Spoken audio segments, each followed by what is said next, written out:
తీవ్రవాదులు తమ కోరికని చెప్పి 48 గంటలవుతున్నా ప్రభుత్వం ఇంతవరకు పట్టించుకోనే లేదు. ఇకపై తాము ఊరికే ఉండమని గవర్నమెంట్ ని హెచ్చరిస్తున్నారు. ఈ హైజాక్ ఇండియాకి మాత్రమే కాదు, కొన్ని దేశాల్ని బెంబెల్లెత్తించింది.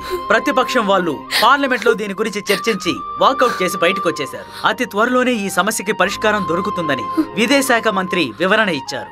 ఈ సంఘటన తర్వాత ఆషిక్ వాళ్ళ ఊరు మొత్తం శోకసంద్రంలో మునిగిపోయింది. తమ కుటుంబాల కోసం విదేశాలకి వెళ్లి పని చేసుకుంటున్న మన సోదరి సోదరమణులకు రక్షణ ఏంటి అని ప్రతిపక్ష నాయకుడు సభలో ప్రశ్నలు సంధించారు. ఒకవేళ మనం తీవ్రవాదుల మీద దాడులు జరిపితే అక్కడ బందీగా ఉన్న మన వాళ్ళకి ప్రాణాపాయమని మంత్రి వివరణ ఇచ్చారు. తీవ్రవాదులు వాళ్ళ డిమాండ్స్ చెప్పి 48 గంటలు గడిచినా సరే ప్రభుత్వం ఇంతవరకు ఎటువంటి యాక్షన్ తీసుకోలేదు. ఏం చేయబోతున్నారో కూడా మనకు తెలియలేదు.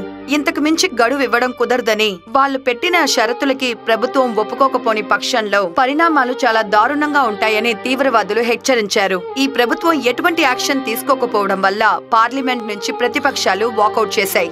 హైజాక్ చేసిన వాళ్ళని త్వరలోనే విడిపిస్తామని ఇప్పుడే విదేశాంగ మంత్రి తెలిపారు. ఎమ్మెల్యే గారు చెప్పారు, కలెక్టర్ గారు తిన్నగా వచ్చారు, మంత్రి గారితో కూడా మాట్లాడాం. అదే ఏ పని అవ్వలేదు కదా. ప్రెసిడెంట్కి ఇందులో ఉన్న సీరియస్నెస్ తెలియలేదనుకుంటా. మీ అందరికంటే కూడా మాస్టరు ఆషికు నాకు ఎంతో సన్నిహితులు. నేను అన్ని విధాలా ప్రయత్నం చేశాను. అందరూ దీన్ని సర్వదేశ ప్రాబ్లం అంటున్నారు. సెంట్రల్ గవర్నమెంట్ నిర్ణయం తీసుకోవాలి. విదేశాంగ మంత్రి ఇవన్నీ చూసుకుంటున్నారు. మాస్టర్, మీరు కాస్త ప్రశాంతంగా ఉండండి. మిమ్మల్ని ఎలా సముదాయించాలో తెలియడం లేదు. ఇప్పుడు నేనేం చేయాలి ఏమీ అర్థం కాకుండా ఉంది. ప్రెసిడెంట్ గారు, మమ్మల్ని తప్పుగా ఏమీ అనుకోవద్దు. మేం కూడా ప్రయత్నిస్తూనే ఉన్నాం.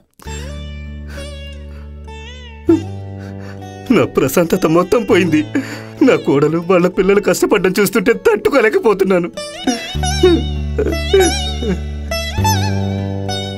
మనం సైని నీళ్ళు చూసొద్దామా? నేను కూడా వెళ్దామని అనుకుంటున్నాను. మేమేం వద్దాం అనుకున్నాం, నువ్వే వచ్చేసావా? ఏదైనా వివరం తెలిసిందా? లేదు సార్, అందరికీ కాల్ చేసి చూశారు. ఆయన ఆఫీస్లో ఎవరూ కాల్ అటెండ్ చేయడం లేదు. బెరిన్ ఆఫీస్కి కూడా సార్ కాల్ ట్రై చేశారు. ఇప్పుడేం చేయాలి? నాకు చాలా భయంగా ఉంది. మీకు తెలిసిన వాళ్ళు ఎవరైనా బెరిన్లో పనిచేస్తున్నారా? వాళ్ళని కాంటాక్ట్ చేస్తే ఆ కంపెనీకి వెళ్ళి చూస్తారు కదా. అక్కడెవరున్నారు? మీ అన్నయ్య అక్కడే కదా పనిచేస్తున్నారు. నాతో కూడా ఒకసారి చెప్పావే. పని చేశాడు, కానీ ఇప్పుడెక్కడున్నాడో తెలియడం లేదు. నువ్వు కావాలంటే మీ నాన్ని వెళ్ళి కలువు. ఇలాంటి సమయంలో ఖచ్చితంగా హెల్ప్ చేస్తారు. పిల్లల బట్టలు కొట్టమని ఇచ్చాం కదా, కొట్టడం అయిపోయిందా? నిన్నే రెడీ అయిపోయిందండి. ఇదిగో ఇప్పుడే తెస్తాను. మన ఆషిక్ గురించి ఏమన్నా తెలిసిందా అమ్మా? లేదు.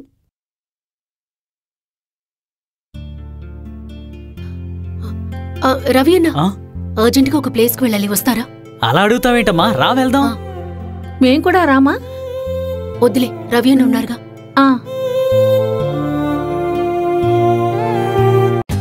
For more updates, like, comment, subscribe to our channel. Hey darlings, గంటని click చేయడం మర్చిపోకండి.